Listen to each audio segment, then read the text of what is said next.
Kansas Insurance, we know one size doesn't fit all. In fact, our whole mindset is based on customized policies for you and your families. We're local, and we do what we do because we care about you. Think of us as brokers for your insurance needs. Working with Kansas Insurance gets you the award-winning service and attention to detail that only an independent agency can provide. All across Kansas, we're here to help you manage and plan for all types of risk. Contact a local agent today. Kansas Insurance. Local, independent, serving you. At Fort Scott Community College, we understand that a scary part of figuring out your future isn't only answering the question, what should I do, but where do I belong? Maybe you belong here, preparing for a career in healthcare as part of Fort Scott Community College's nursing program. Or maybe you belong on stage as part of the Hounds band or theater department. I don't know where you've been or where you're headed, but I know we're saving a spot for you because you belong at Fort Scott Community College.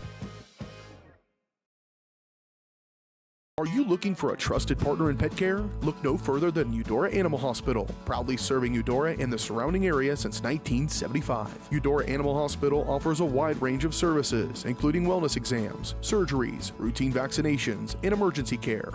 I just want to thank everybody in the community for trusting us with the care of their animals, and go Dogs! Schedule an appointment by calling 785-542-3265 or visit eudoravet.com.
Charlie was born at LMH. We had a great team of nurses. Not only did they check in on us regularly, they always asked if we had questions, always made sure that we understood what was going on.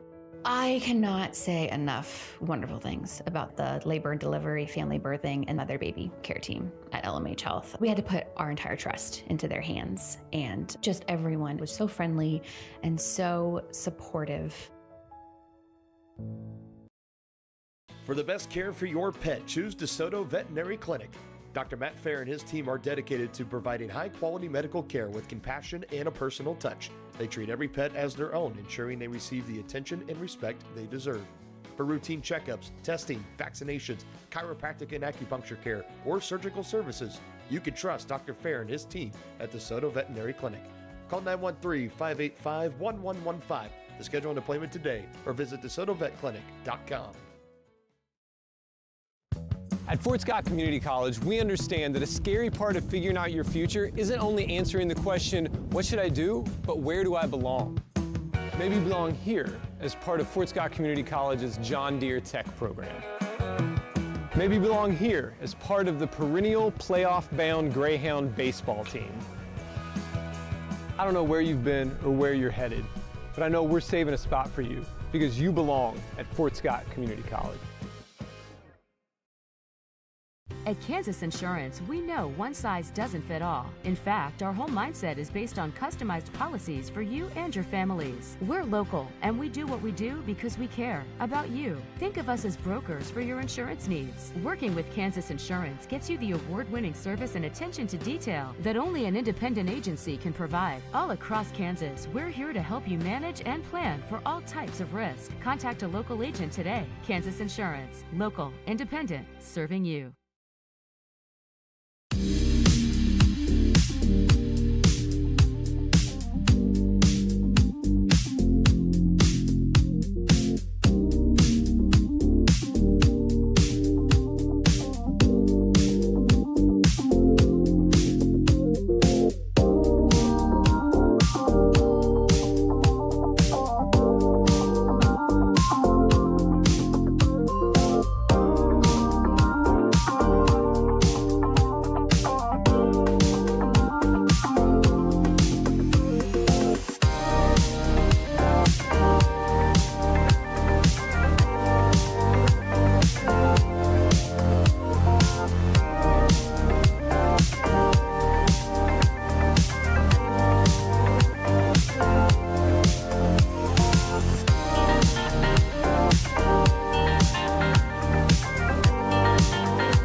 This is your home for the Cardinals. Udora Sports Live.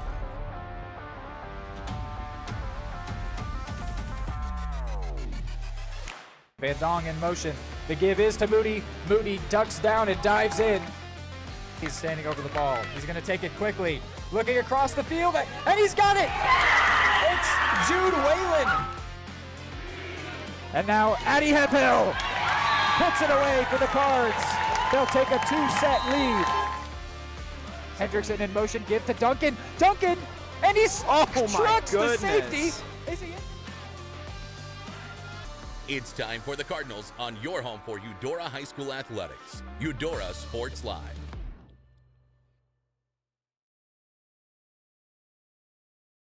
All right, hello everybody. Welcome in here to the Fort Scott Community College pregame show. You belong at Fort Scott Community College. From nursing to farm and ranch management, John Deere tech to theater and so much more, as well as championship caliber athletic programs. Learn more at fortscott.edu. Let's listen in to starting lineups here from our PA announcer, Natalie Price. The first in the starting five for the Cyclones.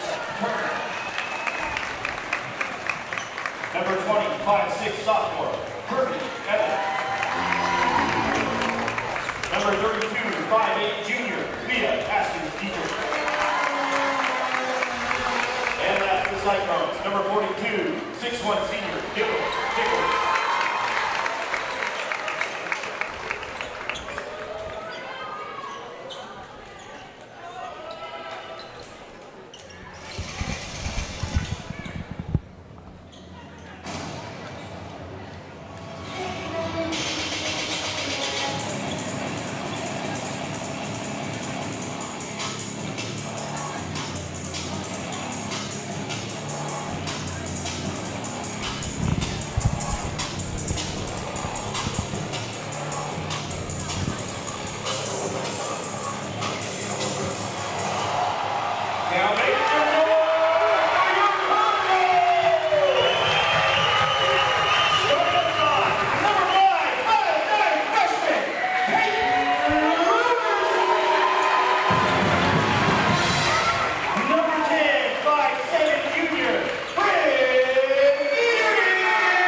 Energy here in the Cardinal Arena. It was a little bit subdued on Tuesday, but they have shown out here on Friday. You have a hard time finding a seat empty here in the Cardinal Arena, as we have got some playoff basketball here. A tough, close contest between the 3-seeded Cardinals and the 6-seeded Cyclones. To run through that starting five again. First for the visitors, Natalie Price, Alexa Turner, Kirby Evans, Leah Askins-Dietrich, Dylan Nichols. And for the Cards, no surprises, Peyton Lewis, Bryn Dieterding, Izzy Brunkow, Ava Dye, Jayla Coulter. And we are only a few moments away from our opening tip-off, to be brought to us by Wolf Diagnostic and Automotive. My name is Reed McAvoy. I've got Hayden Harves alongside me here for this one. It's going to be a good one. We've got some stats that we can get into here after this one gets going. They've already played twice this year. The Cardinals have taken both of those, as of course they are undefeated Frontier League champions.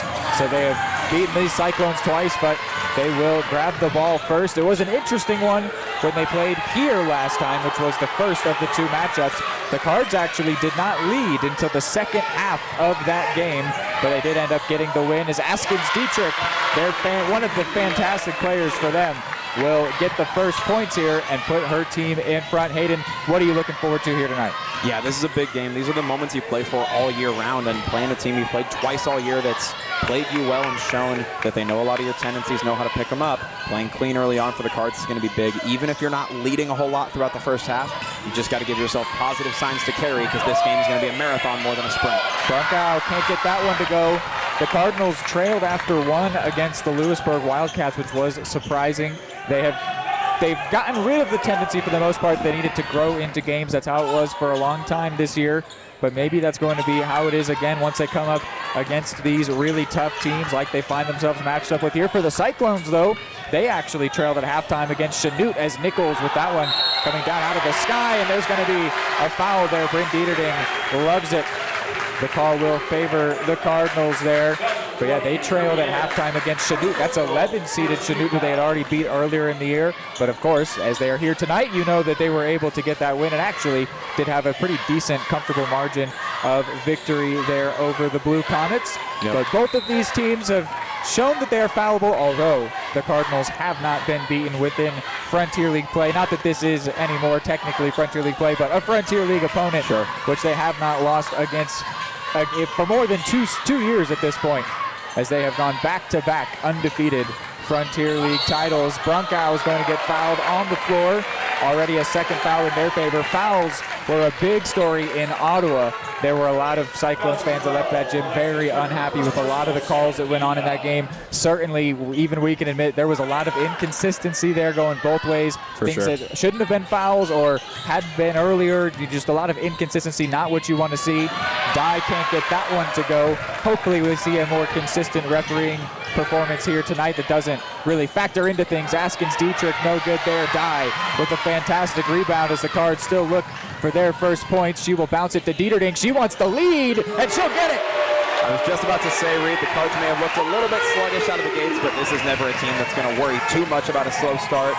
Although against better teams like this, as you go up the ladder more and more, those slow starts will punish you a bit more, and the Cyclones putting up a good fight here early, but the Cards defense is doing what they've done all year long and give breathing room, Reed. The 6'1 senior Dylan Nichols was maybe looking for a foul call there. It didn't come. That one last touched by Dieterding. The official quite confident in her call, saying that's a Cyclones ball. We saw the Cyclones play some really good defense in the first half when they played here for the first time. They got the Cardinals a bit uncomfortable. Normally, there's not many teams that can match the Cardinals' defensive effort, but the Cyclones did put in a phenomenal first half, but it did fall apart for them in the second half when they played here earlier this season. This is Natalie Price. She's a great player for them, able to connect with Alexa Turner into Nichols, who stands 6'1", to Askins Dietrich. Oh my, wow. Can't believe she got that one off. It didn't go, and then unfortunate there for Kirby Evans. They're still trying here, and they say that that one was clean play, and the Cards come away with it. Coulter, bounce pass, Dieterding scores. That was one you really needed to score on, it feels like, and the Cards do a really nice job to respond there. This crowd is as alive as we've seen them all year long, Reed. These guys and gals in Eudora have packed the house, as you mentioned. A really good turnout here for the Lady Cards. I think they didn't show up so much on Tuesday because they knew the Cards were going to get that win. But this one is a tough opponent, someone who genuinely could get the better of the Cardinals. And so they have shown out here to support their squad. Well, this is one of those opponents where you know going into their home stadium, noise is usually going to be somewhat of a factor. So you got to think particularly the student section for the Cards. Putting a lot of focus on getting noisy here early on, try to make the Cyclones feel some of that noise on the other side of the coin this time. Here's the freshman, Peyton Lewis, trying to get it out to Dye. Askins Dietrich shuts it down. She finds Price in a one-on-one, and she stuttered there, didn't know what she wanted to do with it. Somehow was able to maintain possession, and now LAD for three. She hits it, we're tied. Yeah, Cyclones putting up a really good effort here early on. They're doing a good job to not let the Cardinals walk away early on and get comfortable, playing really good defense down in the paint. It's 5-5 Cyclones Cardinals, but it is 5-5 Dieterding Askins Dietrich as well here. Both of them have a two-pointer and a three. There's a stat to mention early on. Yeah, I've noticed the Cyclones early on have put a lot of effort into shutting down passing lanes in the paint. That is something that this Cards team gets so much production off of, and that one might have taken a finger from Dieterding to poke it out of bounds. That's something the Cards have lived and thrived on in a lot of ways this year, has been moving the ball inside the paint to get easy, high, reliable points. Cyclones are putting a lot of effort into making that difficult early on here. As you mentioned, they've shown defensively that they can match the Cards at least early on in the game. Turner gives it to Price, and looking through contact, she's going to draw a foul. So to the line will go Natalie Price to try and give her team the lead and get the first points for somebody not named Askins Dietrich in the Cyclones uniform. You got to think that streak wouldn't last long, but it's always going to be a fun one while it lasts. First one does go. In the first time that these teams played, Askins Dietrich put up 20.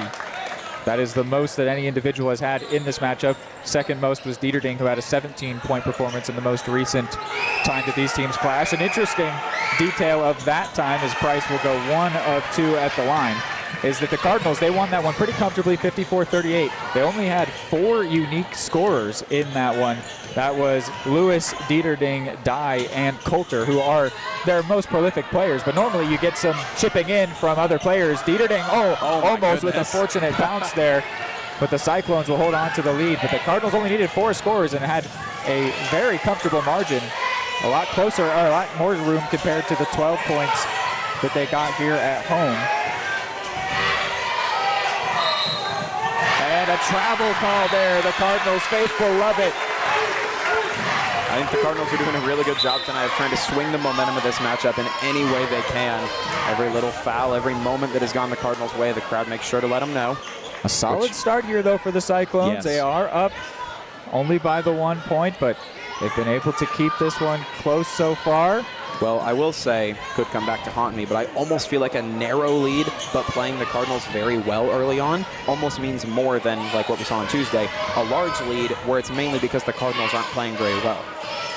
I think, though, that if you're going to want to try and build on something early, you're going to need to pull away to some extent. Yes. Dieterding goes down holding her face. Might have taken a poke there. And I think she's also getting hit with the foul call. Looks like she will. She'll make her way set up. So that sends Price back to the line. Just went 1 of 2 a minute ago. Dieterding will tag out for Brinkow. 13, our second team foul. Certainly hope everything's all right over there.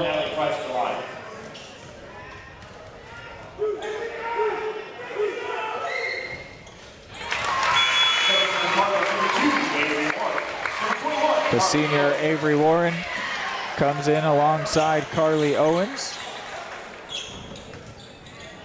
I like the personnel change fairly early on here for the Cards. Keep everyone fresh. As like we mentioned earlier, this may be a marathon game as opposed to a quick sprint, so keeping everybody refreshed throughout the majority of the first half.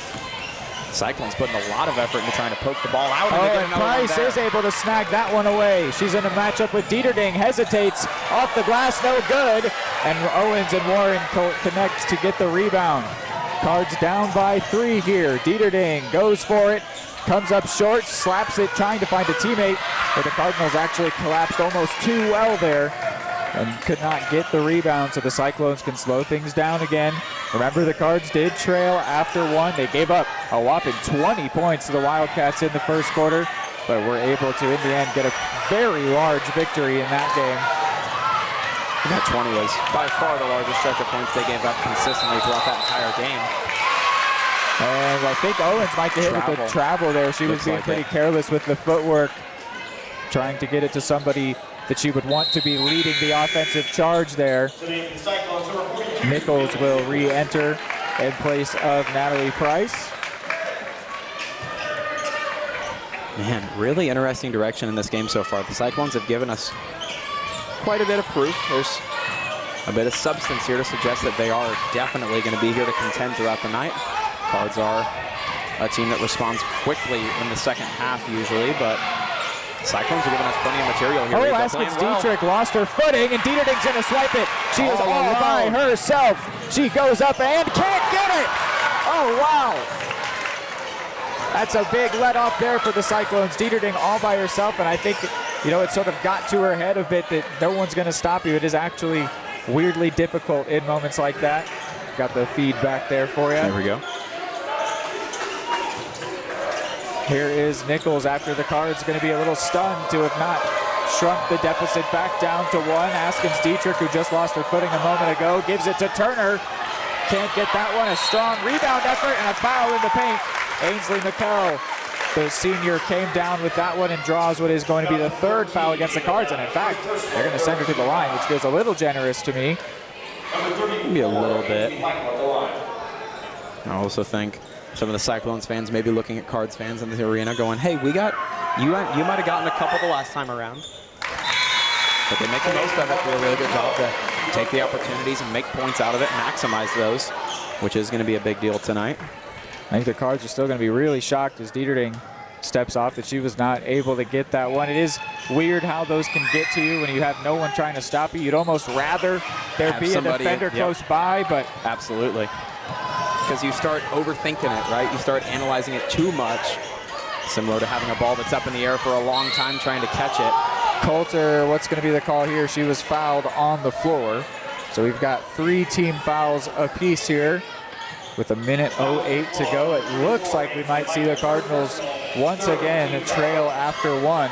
Well, and worth noting, I don't know the exact numbers, but I think we are well over 5 minutes since the Cards have even scored a point. It's been a while here. And remember, it's still just end. They're going to run out of time on the inbound. You can now hear the voice of the Cyclones faithful, and there is a pretty solid contingent for them here tonight. as the Cards let that possession go away cheaply. But yes, remember, it's still just Dieterding at this point, and she even will now at this point be ruining the fact that she doesn't have 7 to her name, but she's on the bench now. Cyclones giving the Cards plenty of material to work with, though. And Dye wins a foul after getting the rebound, so that's 4 now. Another would send the Cards to the line, maybe before we get to the conclusion of this quarter. And Dieterding will check back in place of Jayla Coulter. Yeah, Cyclones do have this lead here, but it is worth noting they have definitely not been perfect. They've had mistakes. They've had enough opportunities missed that they could well be into double digits, if not a ways past it at this point. Lewis also comes in for Brunkow. The shot clock is a factor, but you got to think the Cards will try to slow this one down a little bit unless a good opportunity shows itself. And they will. Dye tries to get into the paint. Cyclones quickly say no. Here's Lewis. She put up 11 last time these teams played. Dieterding wants that 3. No good. The rebound effort. Warren. Wow. Feisty trying to get to the ball. The jump ball favors the Cards. So with 29.6 to go, the shot clock off. The Cards will get another inbound here.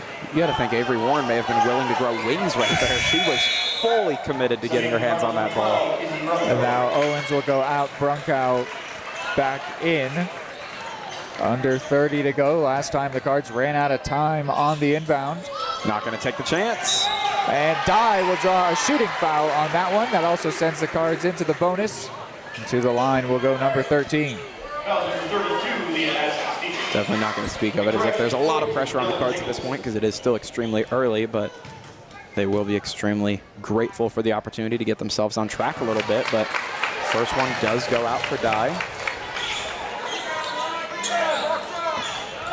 Dye had 12 points last time these teams met, but she's going to go 0 for 2 at the line. Very uncharacteristic for her. Very uncharacteristic for the Cards in general, Reed. This is a storyline worth noting now through this first quarter. A quick opening, but Cards have gone a little bit dormant here the last 5 or 6 minutes.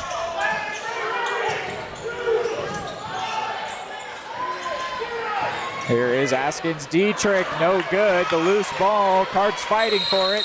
And this jump ball with 5 seconds to go will go the way of the Cyclones. And both teams have had a couple of opportunities to shoot from outside the perimeter tonight, but the majority of how I've seen the offenses differ has been the Cards have really struggled to move the ball around in the paint. The Cyclones have made that a point of emphasis tonight, clearly.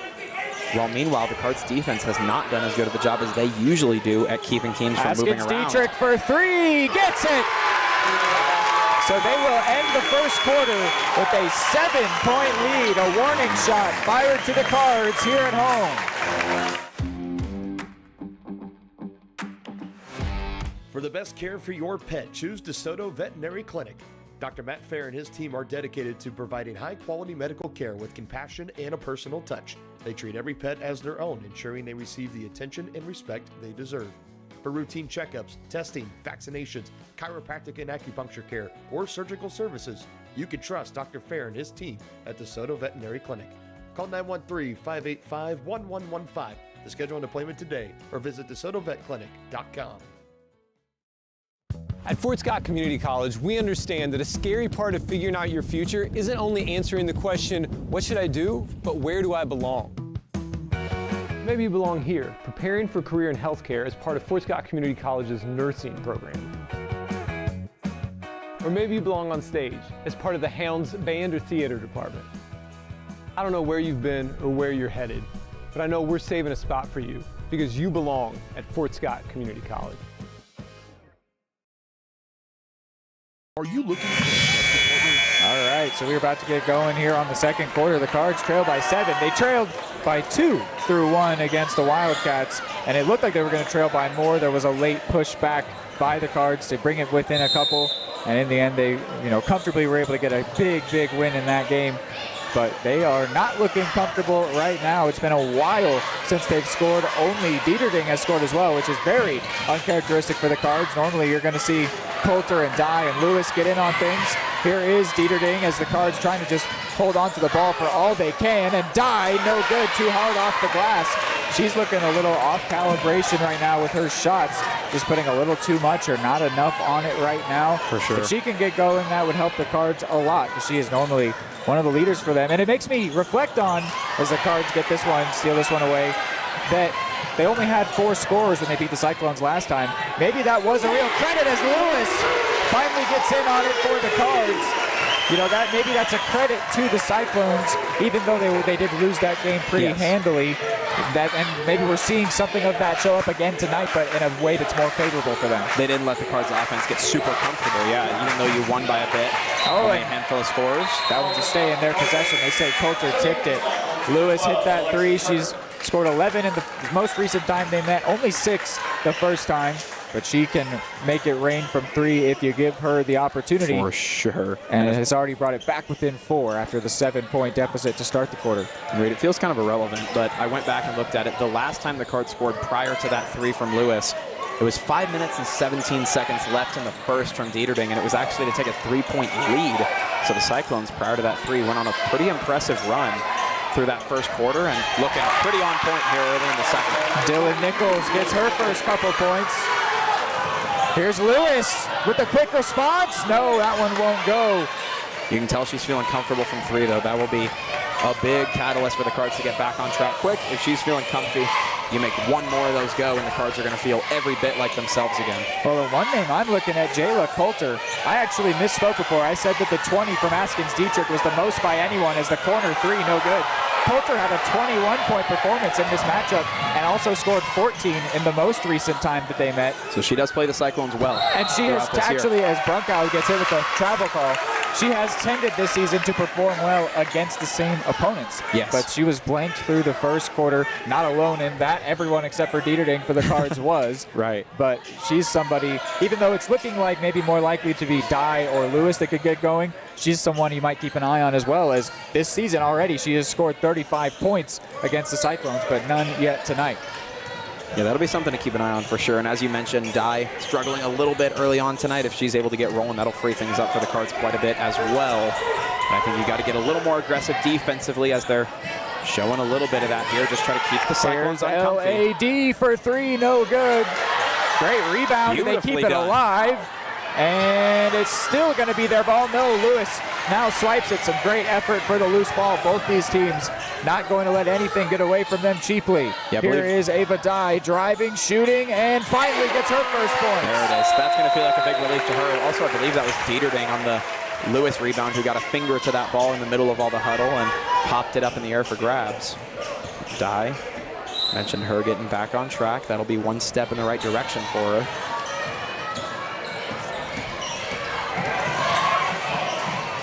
Rapid acceleration down court from the Cyclones all night long, Reed. They're wasting very little time with their possessions. Here is Turner. Had it all day from 3, chose not to pull up for it. Brunkow can play her a bit closer now. Turner had a 5 and a 6-point performance against the Cards this season thus far. Nichols can't get that one to go. The pass to Coulter. Can she get in on the scoring? Yes, she can. And that's a bit more of a comfortable Cardinals signal. That quick pass down court shows the offense feeling a little more like themselves here. They get back within 2. Coach Sherman calls a timeout. We'll go ahead, take a quick break as well.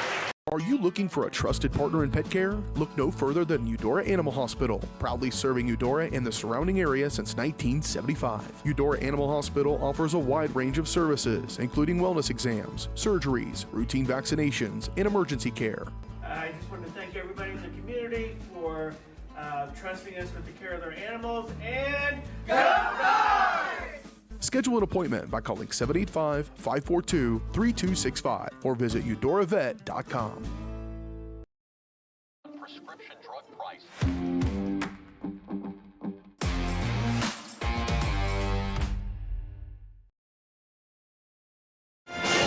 All right, so the Cards are back within 2 here after they trailed by 7 to start this quarter. They've brought it back. Let's see, it was 12-5. So that means it has been a 7-2 quarter thus far for the Cardinals. They've got to be feeling pretty good at this point, but still down a couple.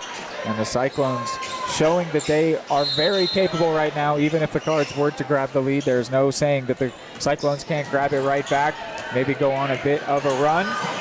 But at this point, it is the Cardinals flying high here. 5 points to the good this quarter.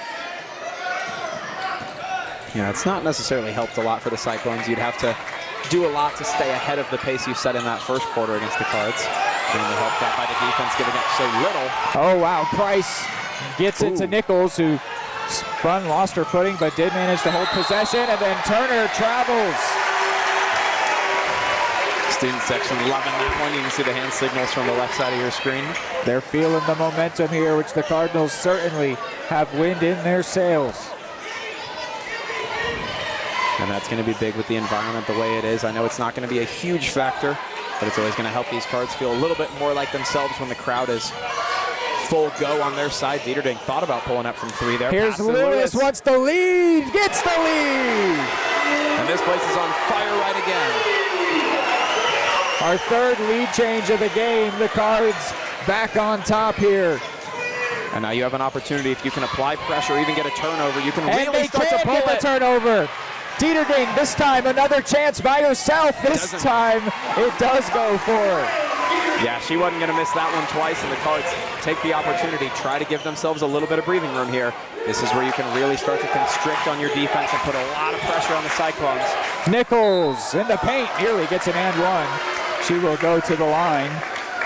I've got a fun fact. Maybe this is more of a first quarter fun fact, but too late here. So the last time that the Cyclones beat the Cards, it was a 2-point victory in February 2024. 10 days later, the Cards lost to the Spring Hill Broncos. They have not lost a Frontier League game since then. Wow. So only 2 Frontier League losses ago was the Cyclones, but that was February 2024. That feels distant. They have since then won 2 undefeated Frontier League titles in the wake of that defeat, and that was a split series. The Cards beat the Cyclones the first time, lost the second one by a couple. Yeah, it's got to feel like distant history at this point. The Cards have not looked back, but it is a worthwhile note that these Cyclones have historically played the Cards fairly well. Because in all fairness, doesn't necessarily speak wrong on the Cyclones. Nobody's been able to touch the Cards in the Frontier League, and Di a little more like herself. Elevating and scoring well there. You're right, Hayden. That's a lot more how she is. Normally she's able to score from ridiculous angles, and tonight she was even struggling from the free throw line for a bit. It was certainly surprising, but she might be getting on a hot streak here as we are with 3 minutes to go before halftime. The Cards on top, but the lead, oh no, I thought it was going to shrink a bit. Mikkel could not get that one to go, uncovered under the basket. Well, that's been a little bit of a trend tonight. Missed rebounds and scoring opportunities have been a trend for the Cyclones. You didn't mention it as much when they were up big because it didn't feel like it would come back to bite them. But if there was a weakness in their first quarter, that was it. They had a lot of layup opportunities that just weren't going, and they weren't necessarily super complicated shots either. Haskins Dietrich for 3, no good. The loose ball, they still get it back, and they get it back to LAD. Well, now the Cards pressing closer means that margin is going to feel a little bit tighter, but the Cards playing a lot better in the paint now as well in Q2. Floated up there for Mikkel. Now Turner puts it up, no good, and Coulter snags it down. She's in a 1v3, 1v4 now. The entire Cyclones defense in front of her. She lets her teammates catch up. Di trying to navigate through, and that foul, will they leave it on the floor? Looks like they will. Foul 32 via Haskins Dietrich. First personal. I don't think I expected that one to be a shooting foul, but she definitely gave a little look up, like maybe. She was in the motion of working towards the basket, but hadn't gotten quite there yet. Owens will inbound this one. Floats it up to Di on the free throw line. A couple defenders around her. Wow, couldn't get it to go. It wasn't a bad effort. Wow. And the loose ball hit off a couple players' backs, it looks like. Coulter swipes it back, and then she draws a shooting foul. There's that Cardinals defense. And there's that Cardinals crowd. This place is alive and well. And all the players who you highlighted in the first quarter as maybe being potential impact stars here in the second quarter have all showed up in some way or another to get themselves on the board and make an impact here, Reed. Lewis up to 6, Di up to 4. Coulter already has a couple. And the opportunity here to push things a little bit more to the good for the Cards. They would be able to break 20. which this marked no pressure, but the Cards had hit, I believe, the 18-point mark by the end of the first quarter on Tuesday. Quite the different game. That was a very hot first quarter in terms of scoring. Coulter gets back on track. It's the second one to go good. So it's a 5-point advantage for the Cards here as the Cyclones start to chip away again. Yeah, that's their biggest lead for the Cards. They've trailed by as much as 7, but this is the largest amount of wiggle room that they've had over the Cyclones. Here's Askins Dietrich, stuttered there. No travel call. Price gets it to Mikkel, and Dye swipes it from her, tries to stay in bounds along the baseline, and does. And I really like what the Cards have done as far as applying pressure, Reed. They haven't even been in the lead the whole time. They let Dye slip all the way through, but the left-handed finish, no good. They haven't even been in the lead the whole time, but the Cards defense has applied so much pressure in ways like that. You can tell it's got the Cyclones offense just a little bit rattled, and that little margin has been enough to tip the scales in the second quarter here. That pass searching for Chloe Evans is tipped out by Coulter, but still within Cardinals possession, and they will send in a couple of taller players, Nichols and Kirby Evans. Kirby Evans scored 12 points the first time these teams met before fouling out, and then put up 6 in the most recent time. This is Chloe Evans, and gonna get called there for a travel. I love how in tune the crowd is. They have oftentimes been cheering for a relatively subtle foul a couple of times before the official even calls it. Everyone in this arena is watching like a hawk. There are no apathetic spectators here tonight. And there was a while where the Cyclones fans were the ones dictating the energy here in the gym. Sure. But the Cards, not the case now, grab that lead back and have control of the energy here in the Cardinal Arena. Lewis sets her feet now to Dye. Jump pass for Coulter. Owens, mid-range shot, no good. Evans brings it down. There's Kirby Evans and Chloe Evans out on the court. 20 is Kirby Evans, 44. I'm curious Chloe about Evans. You're good. Curious about the approach here from the Cyclones. Shot clock is a factor, but you wonder if they want to rack up some points before they opt for the saving time approach. Dye went down searching for a foul against Nichols. It didn't come, but the shot didn't go either. Owens to Lewis. Mid-range 2-point shot, no! That's big for the Cardinals. The Cyclones had to be looking at that last 60 seconds. Going, man, we can get a 2 to go and then a 2 or a 3, and we can almost tie this game up going into the locker. Instead, the Cards now fully dictate the way this one runs out. They started the quarter down 7. They might end the quarter up 7, but not if the Cyclones have a late say. What do we got? I'm not sure what the call was there, but it takes the ball away from the Cyclones.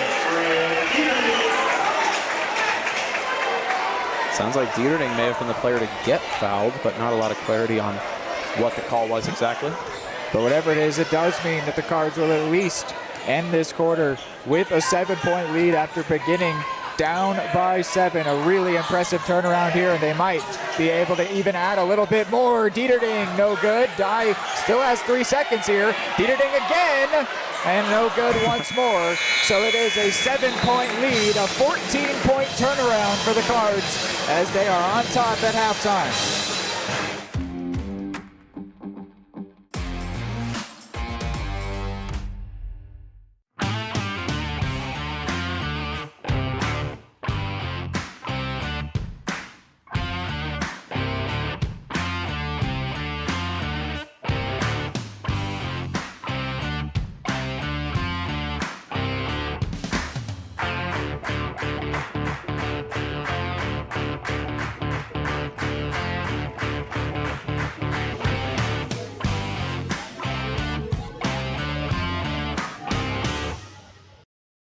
Are you looking for a trusted partner in pet care? Look no further than Udora Animal Hospital, proudly serving Eudora and the surrounding area since 1975. Udora Animal Hospital offers a wide range of services, including wellness exams, surgeries, routine vaccinations, and emergency care.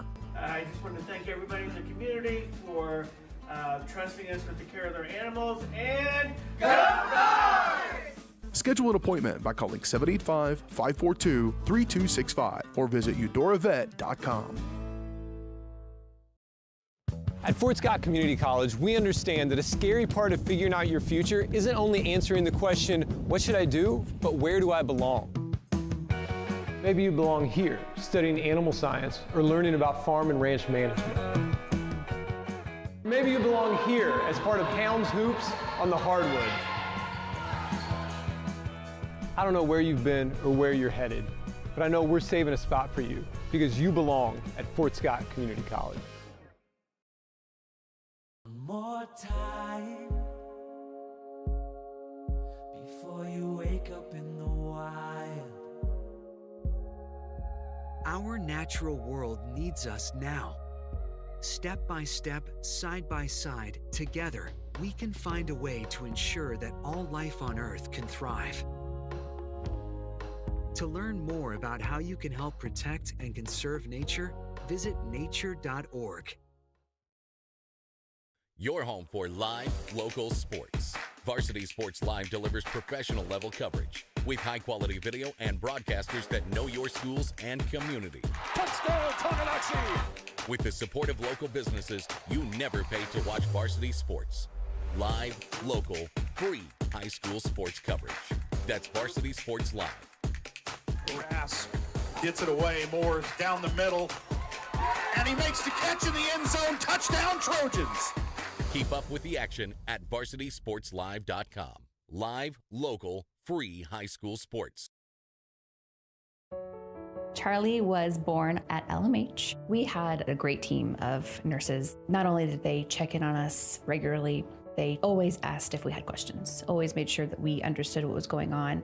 I cannot say enough wonderful things about the labor and delivery, family birthing, and mother baby care team at LMH Health. We had to put our entire trust into their hands, and just everyone was so friendly and so supportive.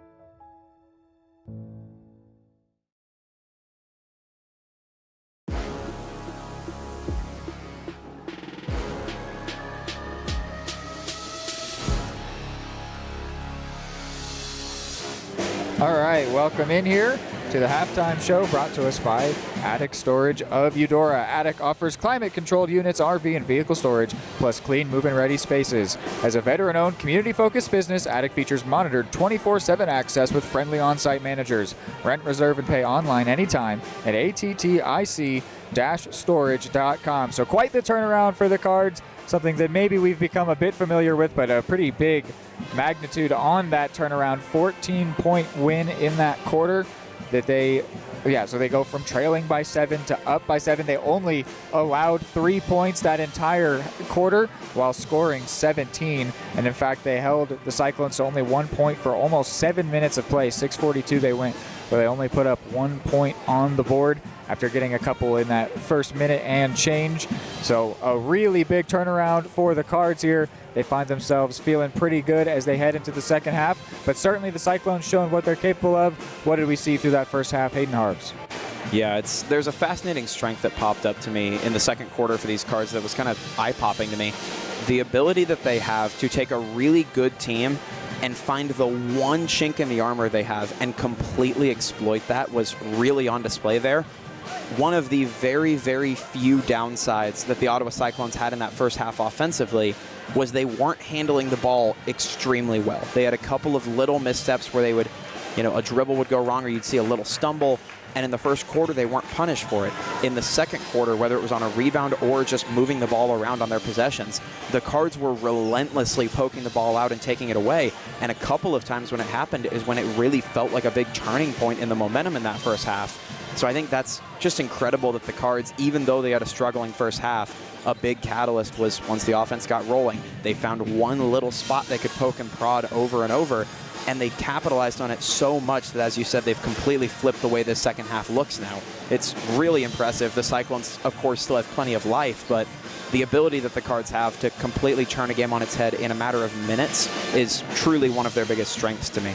Well, and I think, too, that there's a lot of room left actually for the Cardinals to play even better, like just within even their standards. Of course, we hold them to a high standard, but I think they're typically on pace for about 50. They're a little bit below that at 22, so that's just saying they could even play even better. Their defense has been pretty solid. The offense has let them down a couple times, but I mean, look, they won that quarter by 14. I'm just saying that I think they could even come away from this second half feeling better than they do the first half, and they've already got to be going to the halftime locker room feeling pretty good about themselves for having turned it around after that slow first quarter.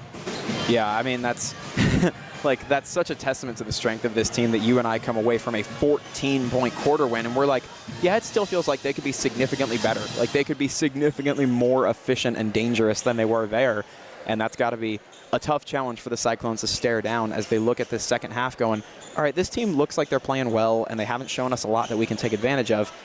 What the heck? Like, how do we make up a 7-point gap against a team playing really well? And the Cards have a way of putting teams in those no-win scenarios, which is exactly what the best teams will do to you, especially in the postseason. All right, well, this is halftime of the Sub-State Championship. And actually, speaking of what is going on at the Sub-State level, we said we'd keep you up to date on what's going on with the boys. And they got a big-time upset win. They came in to their part of the bracket as the 14 seed, meaning they got matched up with 3 seed Santa Fe Trail.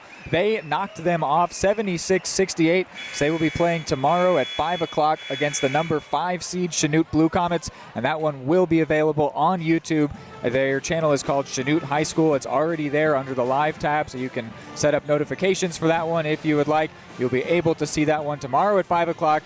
The boys Cardinals season continues to just be unpredictable more than anything else. They are 12-11 on the year, and they have won when they shouldn't. They have lost when they shouldn't. They are unpredictable at every turn, but they will be in the Sub-State Championship game as the 14 seed taking on 5 seed Chanute Blue Comets. You can see that one tomorrow on YouTube as we'll go to another break here during the halftime show of this, the ladies Sub-State Championship game. The Cards up here by 7.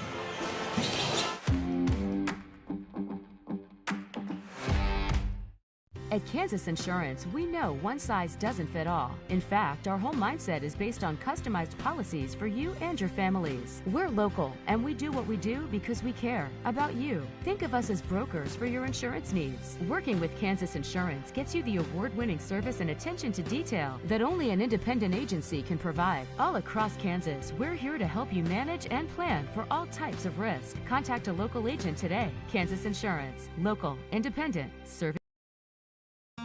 Everybody can make something, because I think everyone has a spark of creativity, and the reason that I have to keep making is because I don't think my life would be as fulfilling without it. If you make things yourself, that means you're not cowering in fear. You're out there taking chances. That, I think, is my way of saying I love you to the world. All right, now I want to hear why you make. Share your own Why I Make story today. Visit whyimake.org.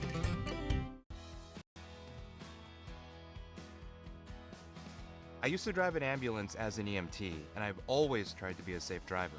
If people knew what I know, lives could be saved. In my car, if I see a truck or bus taking a turn, I know to take my time. When big vehicles turn right, they may swing wide to make the turn. If you try to sneak in, well, it's a lesson you'd rather not learn the hard way. When trucks and buses turn, let's you and I wait. It's our roads, it's our safety. Hey, I'm Mike Grope, here today to encourage you to connect with 811 before you dig. And I'm Micro, and I'm here because I love to dig in the dirt. It's true. He's also here because he's very small and not that bright. Here, for instance, we can see Micro doing what he loves to do. And here we can see the consequences of not doing what he should have done. Dude, why didn't you call 811? I forgot the number. See? Not that bright. All right, back here for the second half of this one. The Cards have turned this game on its head. They lead by 7 as we go into the second half. The Cyclones definitely gave them a scare through 1 as they had a 15-point quarter only, or 12-point first quarter, only allowing the Cards to score 5. But the Cards then put up 17 in that second quarter, only allowing 3. They turned it all the way around and are now up by the same margin that they once trailed. But Askins Dietrich, who gets up to 10 points tonight and gets the first points of the second half. That's going to be a really big one for the Cyclones, I think. You're going to want to set the tone early on there, even if the Cards try to match quick. Wow, what a rebound. And she will go to the line here, try and remedy the 0 for 2 that she had earlier. Yeah, and so you have an equally big opportunity for the Cardinals to try to get back the ground that they lost on that LAD 2. But Cyclones coming out hot early on, I do think is going to be significant here. Of course, game is nowhere near lost as Dye continues to regain her form with the first one going. But it is going to be a little bit paramount for the Cyclones to not let the Cards jump out to one of those big 7, 8, maybe 10-point margins. So I expect to see a little bit more hustle from them here in the opening minutes to try to keep things close. Dye went over to the first trip, hit both here early in the second half. Maybe some positive signs for what the rest of her day will look like. She's got 6 points now. Good for third most on the team. Dieterding with 7, Lewis with 8. Nichols goes up in the paint, off the glass and good. She's got 5 points.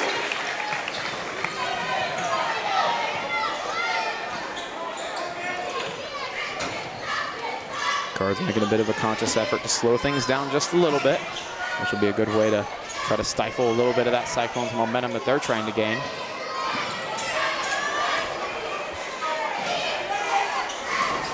Brunkow. Good job defensively by the Cyclones to keep the pressure on the Cards. They've been never too comfy. What a pass there. Dye scores. Give a lot of credit to the assist from Jayla Coulter. Oh, a ton, and it's a big testament to the Cards offense too, that with as much effort as the Cyclones put in to try to make the Cards a little bit uncomfortable in their most comfortable areas of offense, Lady Cards still able to grab points out of it. Askins Dietrich from way downtown, no good. Coulter comes away with it. She's got 2 teammates in support, but she's going to go by herself and draw a shooting foul. I think she knew she was going to get the shooting foul the whole time. It was just a question of, can I tack another one on here? Second personal, second team foul. Already 2 team fouls for the Cyclones early on here.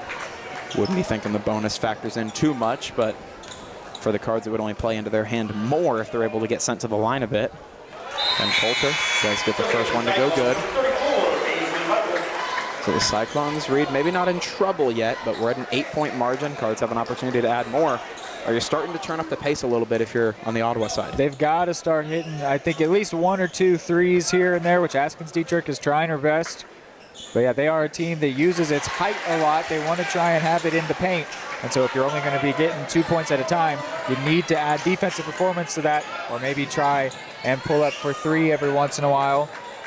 Which they have been doing, and they've got some strong rebounders as well. Here is a 3-point attempt from Turner. No good, but they get the ball back.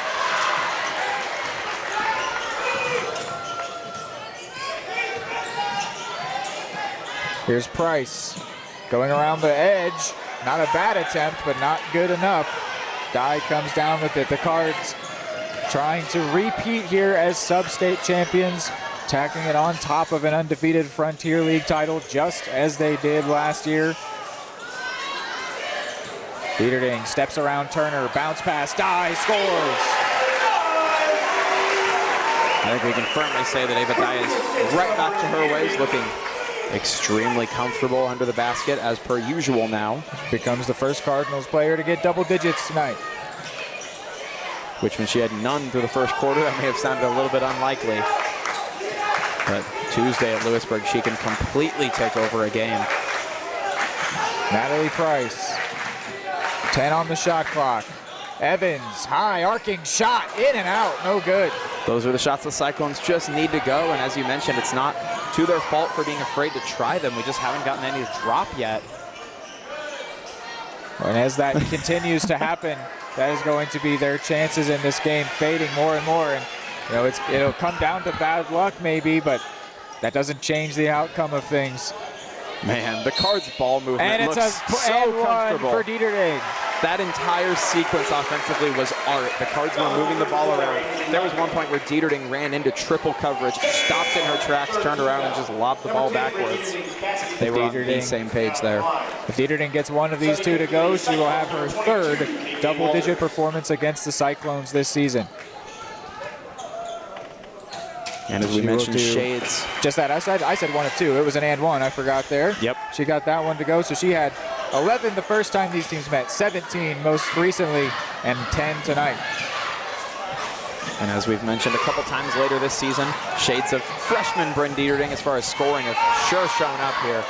She's looked to match every bit of scoring comfortability that she had early on in her high school career.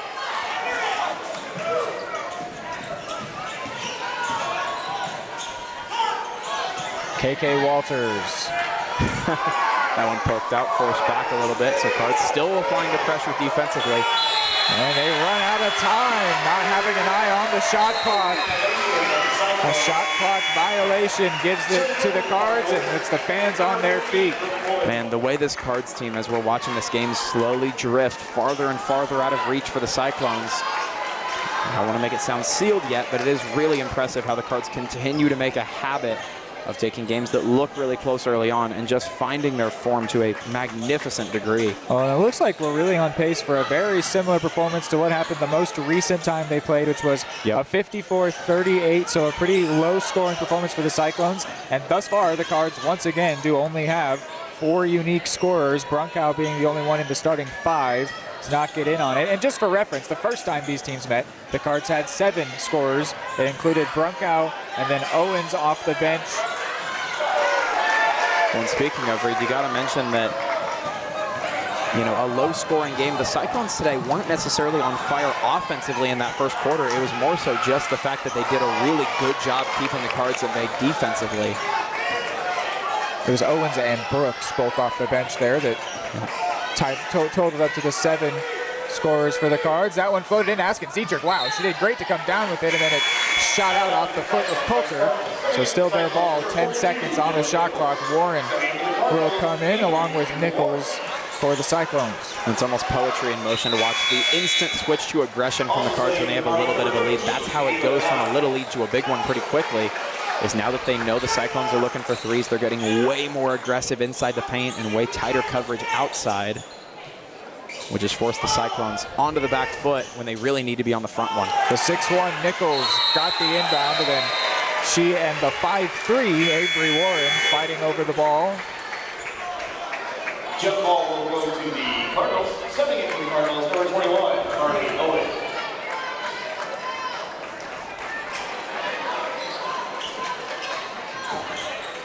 It is hot in this gym. I just saw Dieterding fan herself off as well. Yeah, it's about 70 outside, so I guess that's going to be contributing to it. But if it's warm in the gym up here for us, it's going to be fairly warm down there on the court as well. I suppose that's a credit to the great attendance here tonight as well.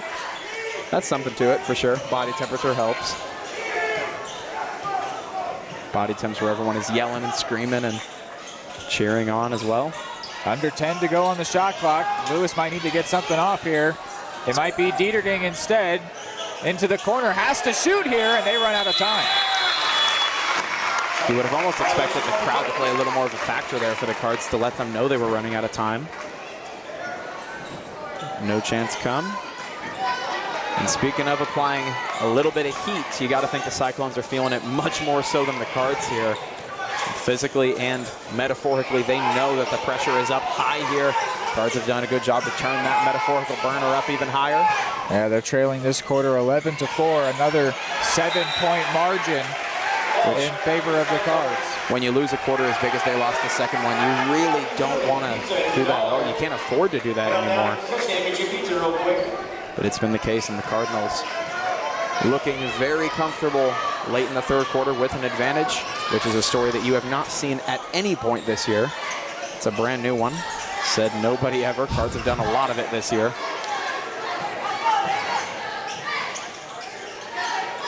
Dye working towards the paint, spins really nicely and scores. That was beautiful. That was beautiful. That's more classic Ava Dye, and that's going to induce a stoppage on the Cyclone side, I believe. Cyclones do call the full timeout. We'll go ahead and get our presenting sponsor in here. Udora Sports Live is brought to you by Kansas Insurance. Kansas Insurance believes in taking time to issue personal care and attention to each individual client. To see how Kansas Insurance can help you protect what matters most, call 913-369-6600. Proudly bringing Udora Sports Live to Cardinals fans everywhere. The Cards up here 16. Feels like they're only going to keep running away with it at this point, Hayden. Things have really started to click for them in this second quarter, and especially in the second half. What have you seen from them that maybe wasn't going as well in the first quarter that they have continued to do really well since then? I mean, the first catalyst to it, because everything builds on top of it, starting to score better, starting to put points on the board more consistently is what gets you the freedom, as we've seen in this third quarter, the defense has gotten so much more aggressive, and you can see the impact that's had on the Cyclones. A little bit of it, of course, is going to be in their own head. They're struggling a little bit more to get momentum because you see the scoreboard know you're down, and all those other thoughts start running into the season. But really, this quarter, it's been the aggression on defense. The Cards have just been relentless. They've given the Cyclones no real opportunity to get a good run of momentum and get their feet underneath them. So you've seen that gap just stretch out more and more, and maybe a different story. Q2, it was scoring points. In the third quarter so far, it's been relentless defensive pressure. Well, they only let up 3 points in that second quarter as well. So, yeah.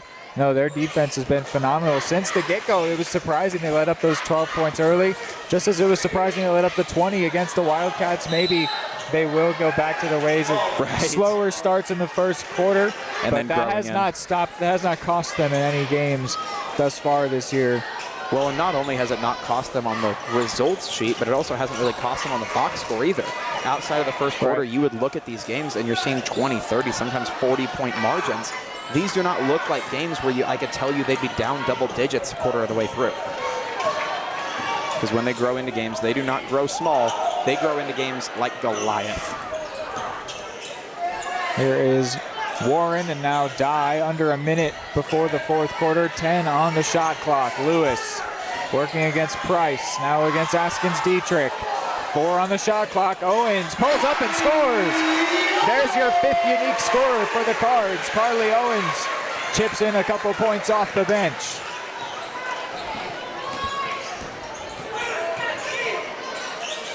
Now Cards most of their effort in the paint. LAD going to pull up from 3. And she's going to go to the line for 3 as she's knocked to the floor on that Cardinals logo. So a 3-point shooting foul. This does give the Cyclones a good opportunity here. If they're able, you've got to hit the free throws here. You've got to hit at least 2 of them, I think. But if you're able to get those to roll and then maybe get another score before the end of the quarter, you could put yourself in a much more favorable position. But the first one for Askins Dietrich does roll no good.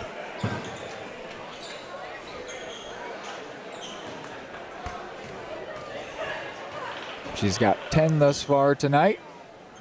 Does hit that one. She's had 3 double-digit performances against the Cards. 11 tonight, 11 most recently, 20 the first time that they met. She will stay at 11 with only 1 of that 3-point foul going. Not that the Cards are too worried about the margin at this point, but that does not hurt, because it could have certainly, 3 points is a big chip they could have made there. We said they need to start hitting threes at this point. That would have effectively been 1. And only giving up 1 point there on the foul. Not very hurtful for the Cards. Price nearly has it swiped, gets it back, and what's the whistle here? A foul on the floor. I think they're hitting Dye with what will be her 3rd. And now enough for Dye. You'll be super concerned about it if you're on the Cards side of things, but it does give the Cyclones another shot to draw a little bit closer before the end of the third quarter. Cards go ahead and withdraw Ava Dye for the final 15.4.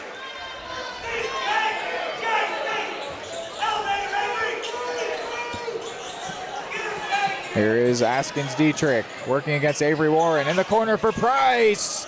No good. Oh my goodness. That one goes the majority of the time for her, I'm sure. 3 seconds left, way downtown for Lewis. No good. And that will end the quarter, a 17-point lead for the Cards at the end of 3. Charlie was born at LMH. We had a great team of nurses. Not only did they check in on us regularly, they always asked if we had questions, always made sure that we understood what was going on. I cannot say enough wonderful things about the labor and delivery, family birthing, and mother baby care team at LMH Health. We had to put our entire trust into their hands, and just everyone was so friendly and so supportive. Are you looking for a trusted partner in pet care? Look no further than Udora Animal Hospital, proudly serving Eudora and the surrounding area since 1975. Udora Animal Hospital offers a wide range of services, including wellness exams, surgeries, routine vaccinations, and emergency care. I just want to thank everybody in the community for trusting us with the care of their animals, and go Cards! Schedule an appointment by calling 785-542-3265 or visit eudoravet.com.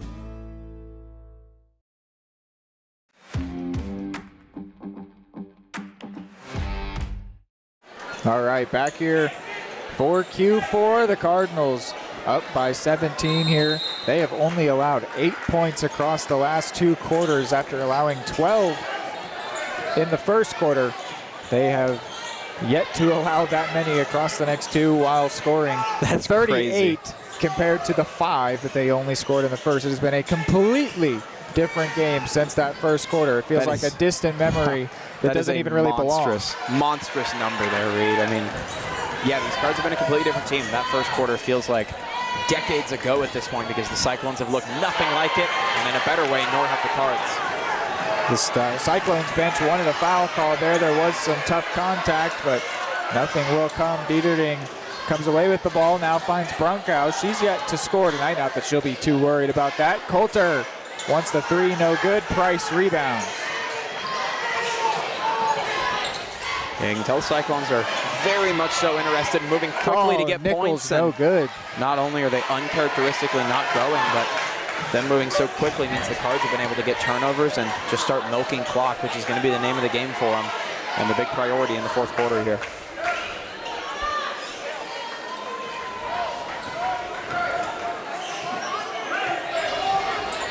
Dieterding, bounce pass to Dye in the paint, off the glass, no good. Coach Parker unhappy that Dye wasn't sprinting back defensively. She was hanging her head that she missed the shot. Just shows the level of effort he wants from his players. Never drop your head here. Askins Dietrich, no good. Shooting foul against Izzy Brunkow. So to the line goes Askins Dietrich, where she went 1 of 3 earlier. Yeah, it's following a very general trend that we've seen, that we've voiced even in the first quarter, that the Cyclones have had opportunities all throughout this game to keep putting points on the board. Certainly been less of them here in the second and third, but it's not that they haven't had opportunities. It's been capitalizing on them, which continues to be the trend here. Gotta wonder how much of that is inflicted and forced by how well the Cardinals are playing defensively, or if there's maybe the factor of Cyclones getting into their own heads just a little bit. Got to think maybe a little bit of both here in the playoff atmosphere. Up to 12 points tonight for LAB, 2 of 5 at the line.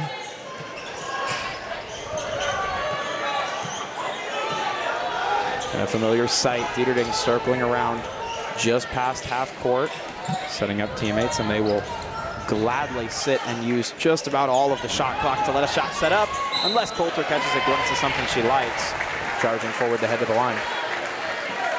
Trying to see the last time the Cards didn't hit 50, because it looks like we could be on pace for a lower scoring one tonight. The last time in a winning effort they didn't hit 50 was December 18th. They got a 2-point victory over Goodland, 47-45.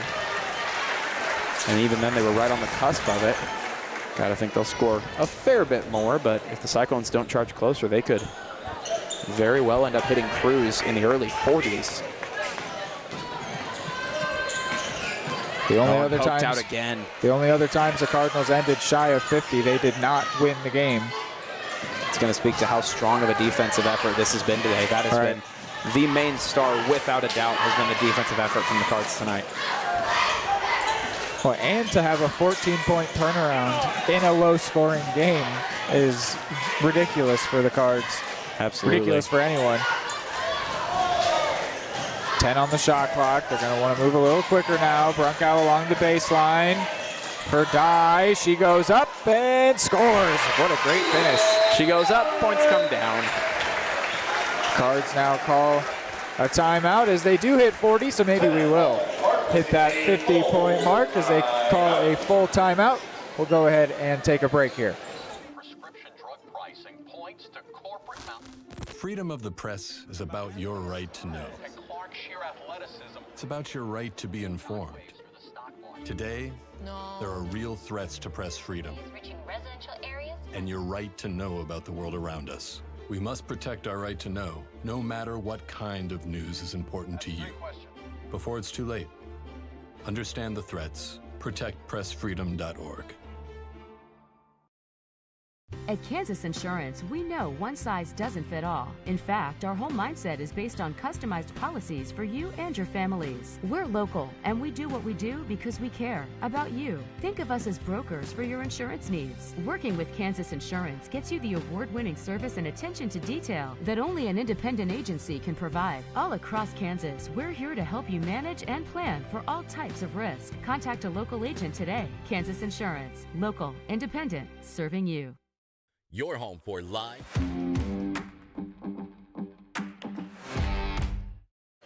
Back here out of the timeout. Cards up 19 here at this point with 5:18 to go. The struggles of the first quarter completely in the rearview mirror, and over the hill they are, a distant memory. There are still struggles as shown in the fourth quarter. They just haven't been for the same team. As I'd say for the last 2 quarters, it has been purely Cyclone struggle. It feels like the Cards have really hit that, you could even call it flow state, where just everything's been working pretty well for them. And now the Cards are going to be in chew clock mode. They're going to run it down to almost 10 seconds on the shot clock every possession here, just as they do here. Coulter has her shot denied, then nearly able to snag the ball back. Brunkow defensively has been huge for the Cards. Haskins Dietrich from way downtown, no good. The loose ball, Nichols grabs it, goes with the putback, still no good. And Dye snags the rebound, just as she tends to be so great at. Under some big pressure here, the press. And now it's pass to Brunkow. She wants to score tonight. And that one, no good. She has been immense defensively, though. Yes. The amount of, I'd love to see the number of steals or takeaways that have been in some way perpetrated by her, because it would be a lot of them. Well, I think that she's also really been the answer to Haskins Dietrich. She had, 8 points in the first quarter. She's sitting at 12 right now. I think that number 12 for the Cards has been a large reason there. Yeah, I think she's been tied to the hip to Haskins Dietrich for a lot of the game, and that's been a big struggle point for LAD, just not able to get a whole lot of room to do anything with, because Brunkow, infamous for pretty much taking away anyone who she's tasked with covering. So despite the fact that she has not yet scored tonight and maybe won't, I think she's been a big factor in the way this game has gone for the Cards. Here is Lewis to Brunkow in the corner. She will drive and go up and score! Oh no, they wave it off for a travel. Oh, the crowd's going to let him hear it as well. Coach Parker doesn't like the call. Got to think more than anything, you just want the points for a player who's been such a massive catalyst for you tonight. But also the Cards are still in win-the-game mode. They are chewing plenty of clock, but you always want the points. This time it's Coulter matched up with LAD. This is Kirby Evans and Natalie Price against Brunkow. Under the basket, Nichols goes up. Wow, unfortunate there, but gets it back, and then Dieterding takes it from her. Dye not going to rush things on the other side.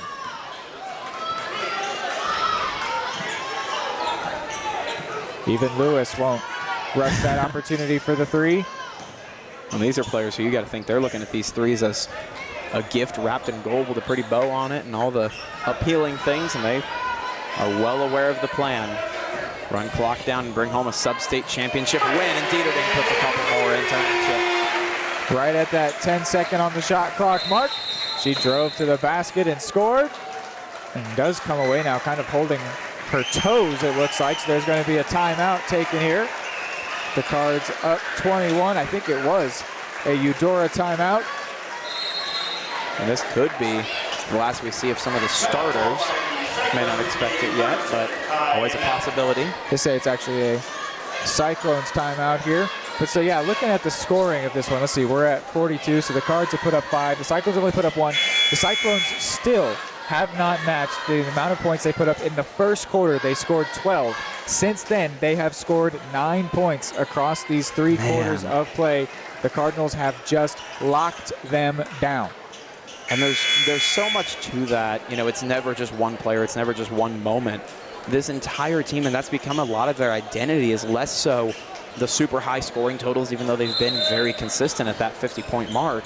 It's more so just been how often they're able to completely suffocate an opponent's offense to the point where they score 50 or so points, and that's enough, even less so tonight, to have a blowout win. Haskins Dietrich had some space against Brunkow for the first time in a while and gets up to 15 points tonight. Little warning shot, as you may have said it. Just, hey, I'm still here. I can still score. Cards very conscious, though. Didn't even blink at the score. This is the goal. Not going to change for them unless something monumental does change here in the next 60 or so. Yeah. They'd like to do it without giving up points, but anytime they get the ball back, they're just seeing that as a chance to run more time. For sure. Doesn't mean there's not going to be things they don't want to improve on. Things like that miss from Dye. She's been a lot better tonight, but you have still seen a couple of those little errors from the first half crop up. Dietrich gets a foul, trying to work into the paint. Foul number 5, Kate Lewis. Second personal, 13. Foul was called on Lewis, so it'll go the Cyclones' way on the floor. Basically a formality these final 100 seconds. And Haskins Dietrich this time draws a shooting foul. So to the line she'll go, where she is 2 of 5. She's closing in on a 20-point performance. She's at 15 right now. And it's got to be such a frustrating night for a player of her caliber, where you can score so many points in so many of your games, even against this team, but you show up today on the road and no one on the Cyclones has really been able to get any kind of consistent role. Yeah, they only have 9 points from the other players that are not Haskins Dietrich. And she's had nights before against the Cardinals. KK Walters had an 11-point night. She's got 0. There was a game where Kirby Evans put up 12. She's got 0. Nichols has had a ton of opportunities in the paint. She's only got 5 here tonight. I think that there, you know, it's never a one-player show, but she has been really spectacular and has had very little support tonight. And it's going to result in the end of the Cyclones season. And you've got to, you know, put that emphasis on it, that it's not a slight to any of the Cyclones players, but rather a massive, you know, push upwards and a credit to the Cards, because this defense is kind of one of a kind in the Frontier League, truly. We've seen some teams have periods where they look like the Cards, but nobody has been able to put up 3+ quarters the way that they do night in, night out. Well, and you and I have talked about it throughout the entire season. I think it does play an impact. When you play every single game, even games you're winning by a lot, as if it's the first quarter, as if even you're down a deficit until you get pulled from the game, they never take their foot off the gas. And you got to think that does factor in here when they're able to go a full 3 quarters of just dominant basketball, and they never look like they're anywhere near done with it. The Cyclones only recently finally passed that mark. I should have kept a closer eye on it, but they scored 12 in the first quarter. They have since finally hit 14 in the 3 quarters since then. It was in the last minute or two. Yeah, it only just happened, as the Cardinals have just continued to run away, and it will be a sub-50-point night for them. What will that exact final score be? Brunkow trying to get in on it. Yes! There it goes. She deserved that one. Everyone wanted that for her. She might be the MVP of the game, a little bit unsung. Gets her first points, draining a 3 just for the fun of it. But she has been so strong. She's one of their leading defensive players on a leading defensive night on a team that is defense first and is going to win the sub-state championship. A timeout taken here so that the Cardinals faithful can appreciate what they have seen here, and also a moment for the Cyclones fans to give an ovation for their team, their squad, and appreciate their great season as well.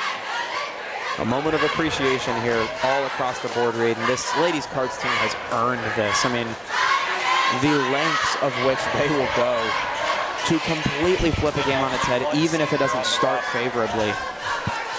Never a doubt, even when it doesn't look great early on.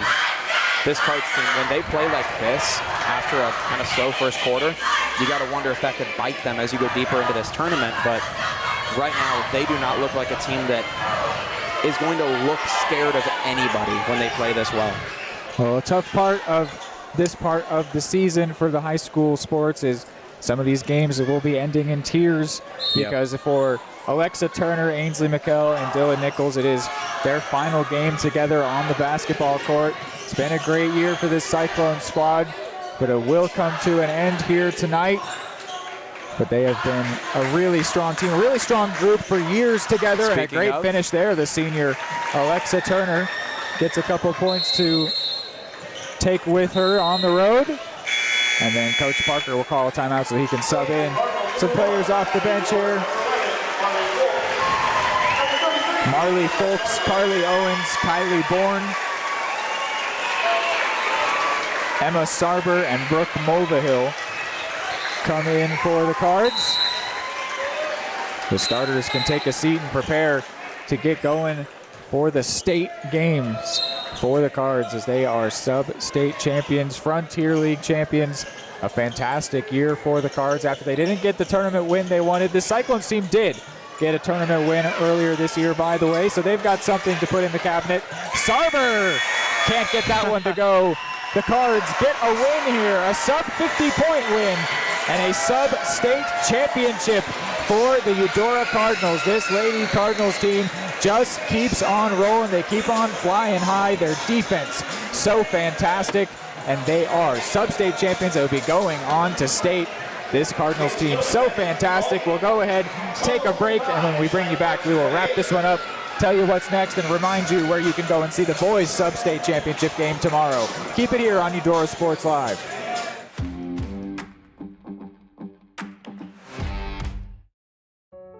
Charlie was born at LMH. We had a great team of nurses. Not only did they check in on us regularly, they always asked if we had questions, always made sure that we understood what was going on. I cannot say enough wonderful things about the labor and delivery, family birthing, and mother baby care team at LMH Health. We had to put our entire trust into their hands, and just everyone was so friendly and so supportive. Everybody can make something, because I think everyone has a spark of creativity, and the reason that I have to keep making is because I don't think my life would be as fulfilling without it. If you make things yourself, that means you're not cowering in fear.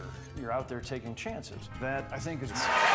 We got some celebrations here. Figure we bring you back in as the Cardinals have received their We have no idea where.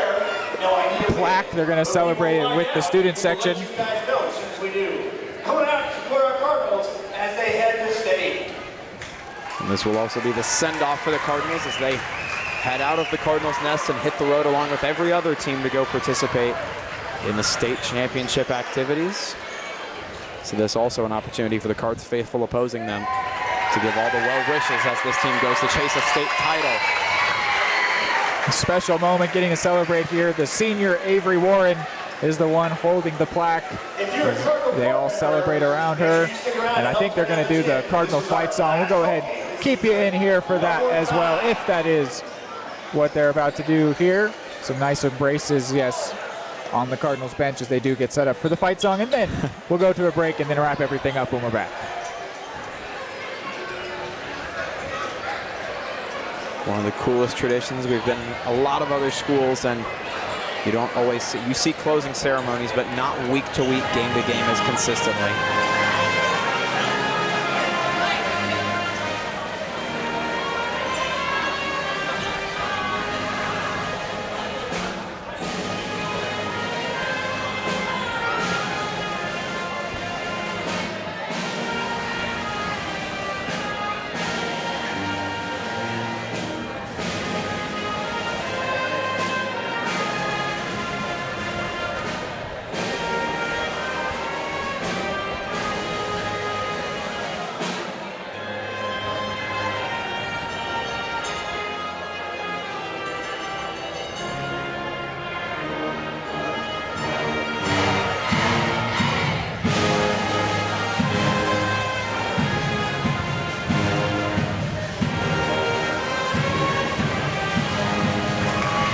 Keep it here for some post-game analysis after this. Are you looking for a trusted partner in pet care? Look no further than Udora Animal Hospital, proudly serving Eudora and the surrounding area since 1975. Udora Animal Hospital offers a wide range of services, including wellness exams, surgeries, routine vaccinations, and emergency care. I just want to thank everybody in the community for trusting us with the care of their animals, and go Dogs! Schedule an appointment by calling 785-542-3265 or visit udoravet.com. One more time before you wake up in the wild. Our natural world needs us now. Step by step, side by side, together, we can find a way to ensure that all life on Earth can thrive.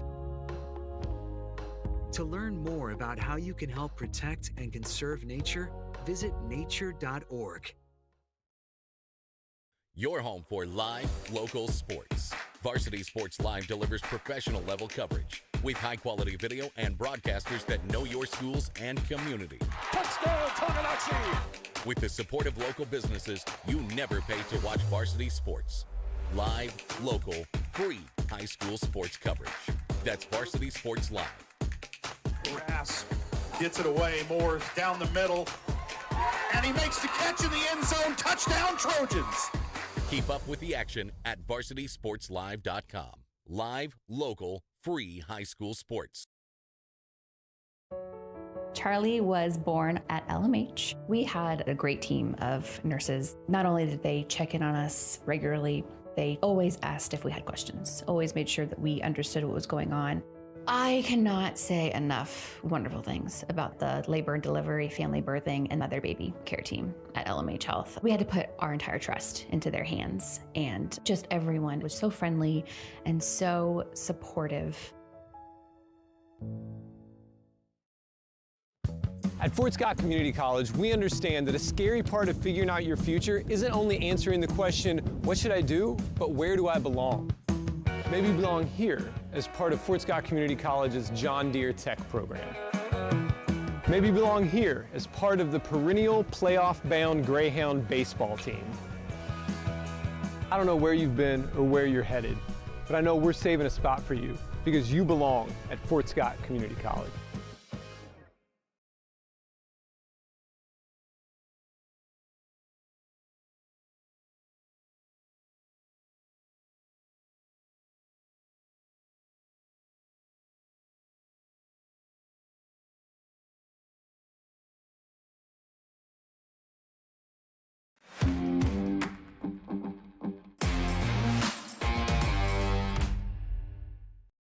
Okay, welcome in here to the Eudora Animal Hospital post-game show. We're gonna have the net cutting ceremony here in just a moment on the Eudora Animal Hospital post-game show. For 40 years, Eudora Animal Hospital has been caring for pets and livestock with fair pricing, trusted service, and compassionate care.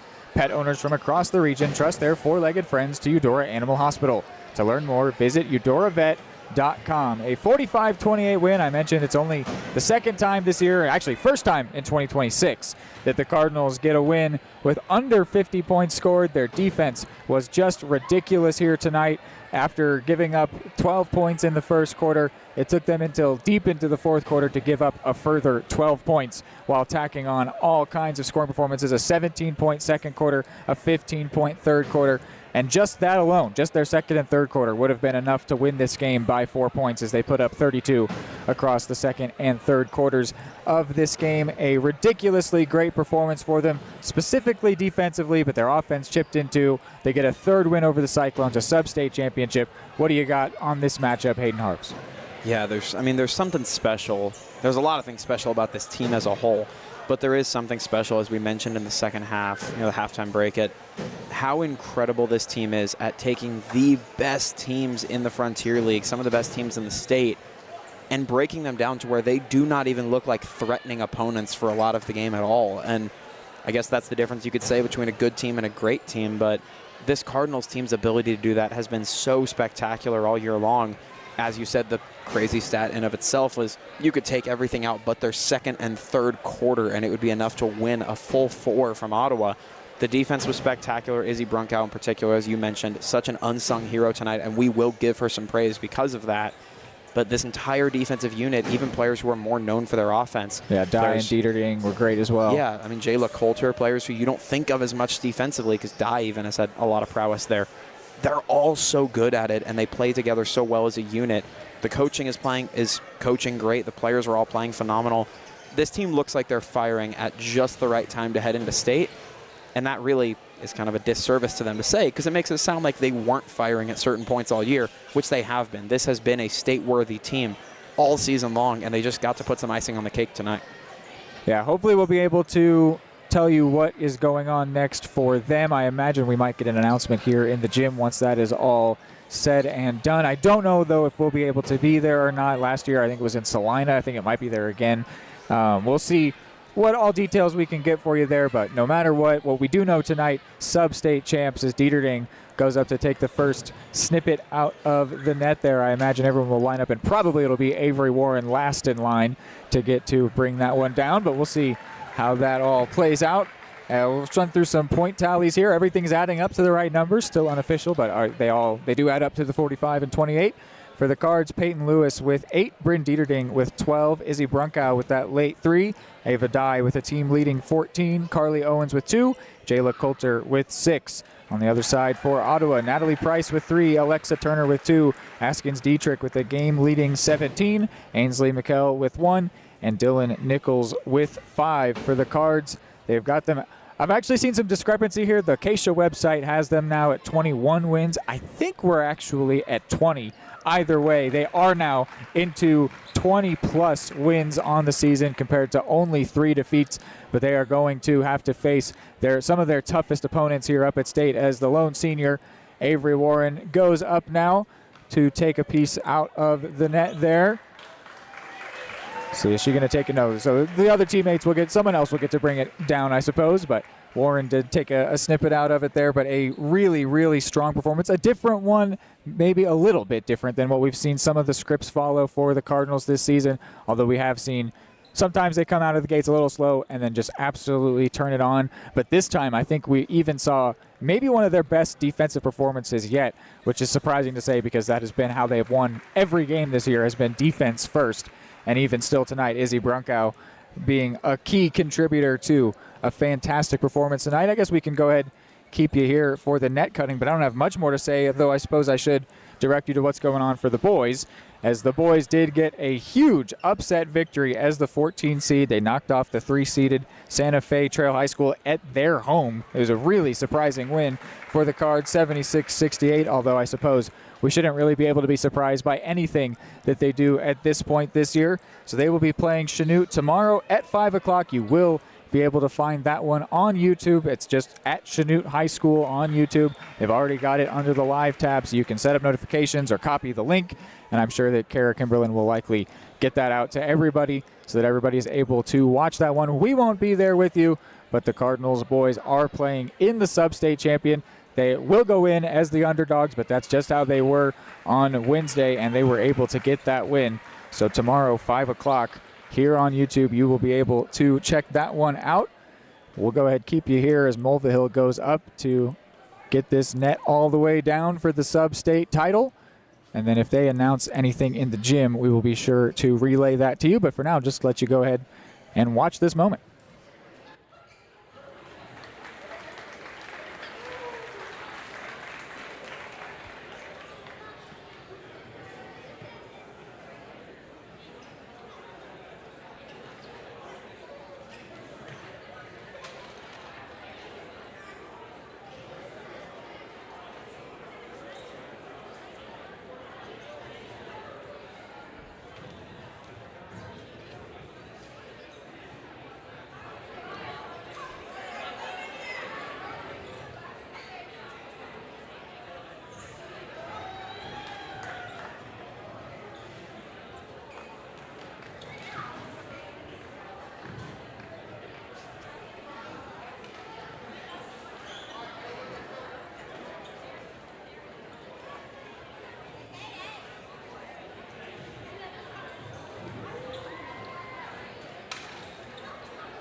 think they're going to send Warren back up there, so she does get to be the one to finish the job. Well, let's see here.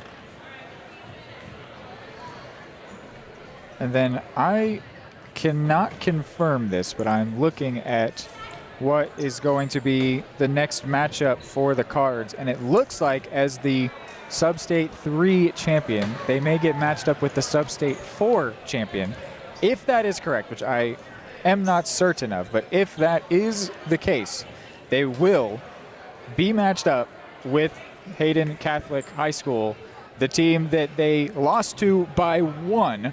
It was a ridiculous game. If you were there, if you watched with us, you will have seen how that one went. With the Cardinals led after 1. They had a big run in that game, but they trailed for a long time. They fought back, and honestly, in the end, they kind of should have won. Coulter got a shot off with 4 seconds left, and had she put a touch more on that one, it would have dropped in. Instead, it dropped out. The Wildcats rebounded, and they were able to win that one. That's what it's looking like here. Certainly the Wildcats are the 4A Sub-State champion. They got a big win over the Baldwin Bulldogs, which you were able to follow along with on Baldwin Sports Live.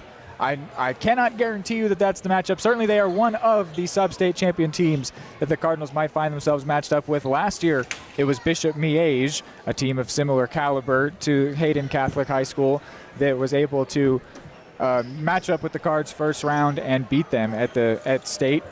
But that's what it's looking like to me. We'll see if they announce that here in the gym. And Coach Parker is the one to bring the net down. In this season where he surpassed 100 wins, with a win, in fact, over the Cyclones, was his 100th win of his career as the Cardinals head coach. They let him be the one to go up and cut down the net. Sub-State champion, Eudora Cardinals. They have cut down the net here. Let's see if... Man, that would be the matchup the Cards get. That would be the way things... You wouldn't hate to see an opponent again, one that you know you should have beat. But yeah, that would be interesting. It would be in, actually, I'm not sure where that would be at. It would not be in Topeka. It would be neutral site. Yeah. Even if it takes place in Topeka, it would certainly not be in the Hayden Wildcats gym, I wouldn't think. Yeah. But we will see. I imagine that the assistant principal and athletic director, Kara Kimberlin, might grab an open mic at some point and announce what is going on here. If that doesn't happen, we might just run down and find her and ask her what's going on. So we'll go ahead, send you to one more break here, and when we're back, hopefully we can provide you with some answers. Charlie was born at LMH. We had a great team of nurses. Not only did they check in on us regularly, they always asked if we had questions, always made sure that we understood what was going on.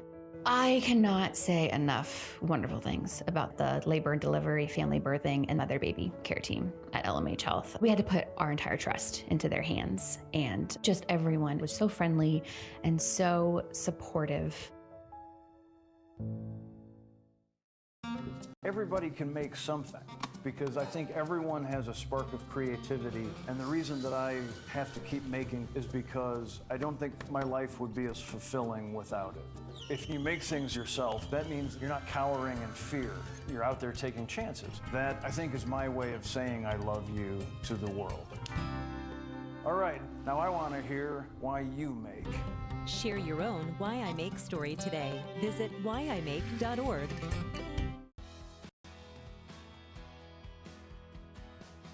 I used to drive an ambulance as an EMT, and I've always tried to be a safe driver. If people knew what I know, lives could be saved. In my car, if I see a truck or bus taking a turn, I know to take my time. When big vehicles turn right, they may swing wide to make the turn.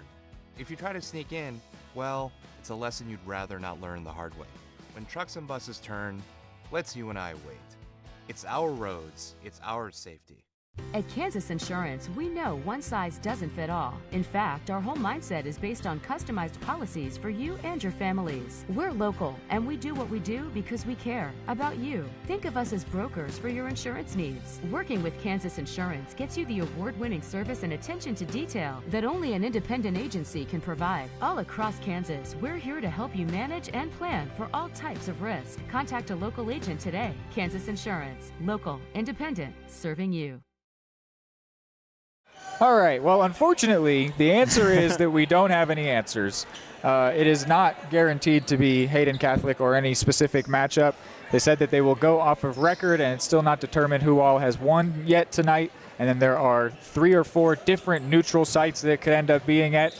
So it is not yet known who the Cardinals will face, but they are sub-state champions. They will be playing at state, and certainly they will have a tough matchup no matter what. It will be other teams that rose to the top, other sub-state champions. So some of the best teams around, and the Cardinals might find themselves on the end of what would only be their 4th loss this year, but it might be enough to keep them short of a state title. They've only got 1 senior, though, this year, so it's actually amazing how far they have gone. There's, certainly within a couple years, the Cardinals' expectations may drop depending on, who they graduate and all that, but right now... Or they'll just keep having phenomenal freshmen, and it continues forever. Yes, right now expectations sky high, and, they will only be higher next year, but the Cardinals will go on to state. I'm not sure if we will be there either. Sometimes they can be tough about what playoff games we get to cover. It's been awesome to get to cover these for you, especially it's been a little bit convenient with them being here in Eudora.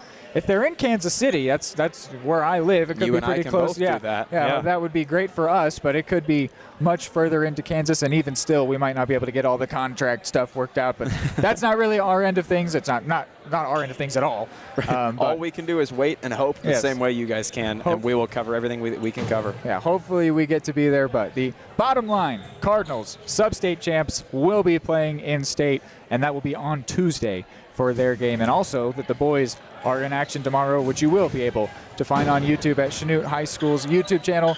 So that's going to do it here. Thank you so much for everyone tuning in. We had some great viewership tonight. It was a great matchup and also a tough drive for everybody from Ottawa. So really awesome atmosphere, really awesome season. If we don't get to talk about this team anymore, man, what a privilege it has been. What a fantastic unit, a fantastic team, great players, great personalities, and I love just getting to be a part of Eudora as well. Eudora, Kansas is an awesome thing to be associated with year in, year out, season in, season out. And man, this basketball team, this ladies basketball team especially, just phenomenal. Special. Well, for Hayden Harves, alongside myself, Reed McAvoy, thank you so much for tuning in. Go Cardinals. Have a good weekend and good night.